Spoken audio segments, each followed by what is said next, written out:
I'm proud of myself, and I deserve to be. Yeah. Most people don't deserve to be proud of themselves. Yeah. And that's the truth. A lot of people say, oh, I have confidence issues. And I say, if I was you, I would have confidence issues. Of course. I completely understand why you have confidence issues. You're a dork.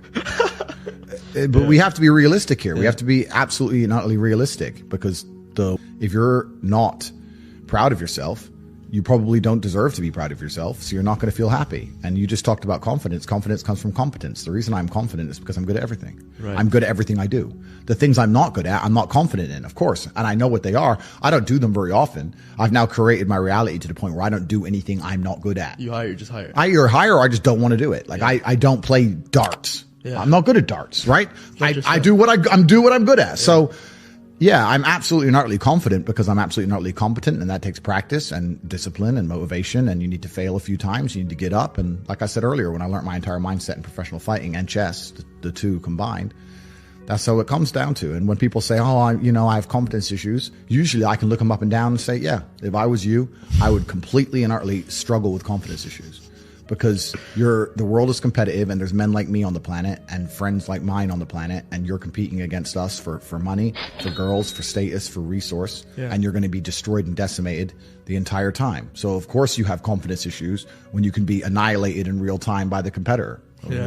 Why wouldn't you have confidence issues? You'd be psychopathic not to. Yeah, that makes sense. So maybe that unconfidence is a good motivation for them to actually. Well, it's supposed to be. Yeah. This is the thing that I don't truly understand.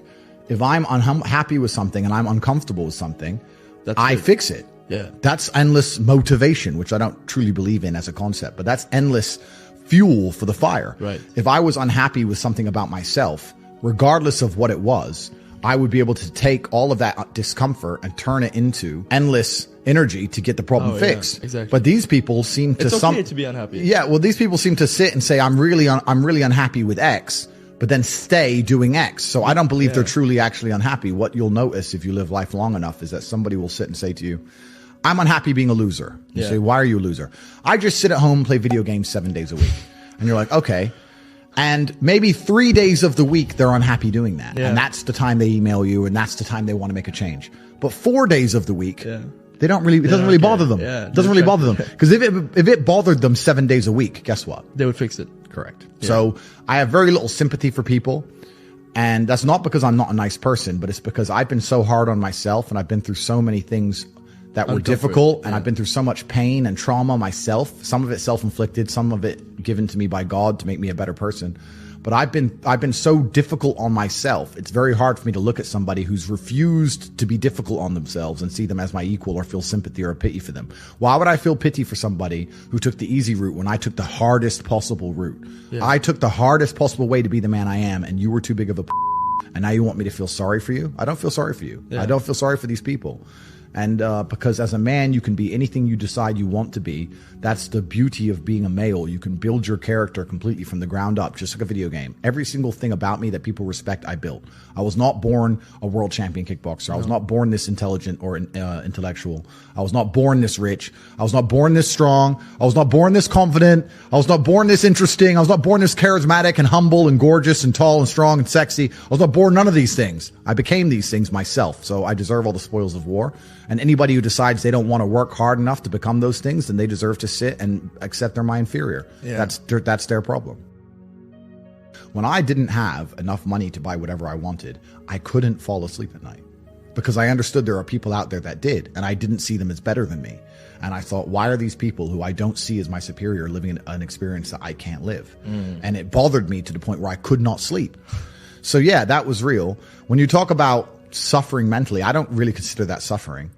I have had a very painful life. I still think to a degree I do, but that's self-inflicted. But I can't imagine living any other way. I can't imagine living in this idea, this utopian, every day, just, girls, drink, hedonism. I don't want that. Yeah, it's degenerate. I think the only thing you can do that's not degenerate is usually be fighting a battle or solving a problem. Growth. Yeah, growth. Yeah, so you need to either fight a battle or solve a problem to avoid degeneracy, which means I'm constantly looking for them. I'm currently in one of the largest battles a man can possibly take on. I'm taking on the Matrix, the most powerful people on the planet. Right, yeah. So, yeah, is my life difficult? Yeah. Am I complaining about that? No. In fact, I'd hate for it to be any other way. I was now the oldest man alive in the Tate family. I had to look after my mother and my siblings and take care of people. I had to make a choice. Do I fly back to America and spend money and time and go to this funeral and, waste a few weeks? Or do I sit here and just focus on this enterprise and make sure that it cannot fail? And we talked earlier about speed. Most people go, it's only 2 weeks. It's only a week. It's only a week. The people who say it's only a week are the people who are broke. They don't value time. That's the reason you're all poor, because you say it's only a week. So, it's tomorrow. Oh, I'll do it later. It's only an hour. It's only a day. It's only a minute. You are competing against people like me. We do not waste a second. So I had to make a decision. And I decided that as the oldest man in the family, it's more important that I achieve financial stability for all of us than to go and pay respects to my father in his funeral, because I paid respect to him every single day of his life, and I pay respect to his memory every single day now, and I pay respect to him by being monumentally successful. The reason my father is talked about and discussed at length is because of the absolutely amazing son I've become. Yeah. I am keeping him alive forever by working so hard, by becoming so unique and individual and fantastic and humble. Yeah. That's what I was taught to do. I was upset. Obviously, I was sad. Obviously, I was heartbroken, of course, but I took all of that energy and I worked harder than I've ever worked. I worked 22-hour days for months because I couldn't sleep. Yeah. And I became one of the most successful people on the planet.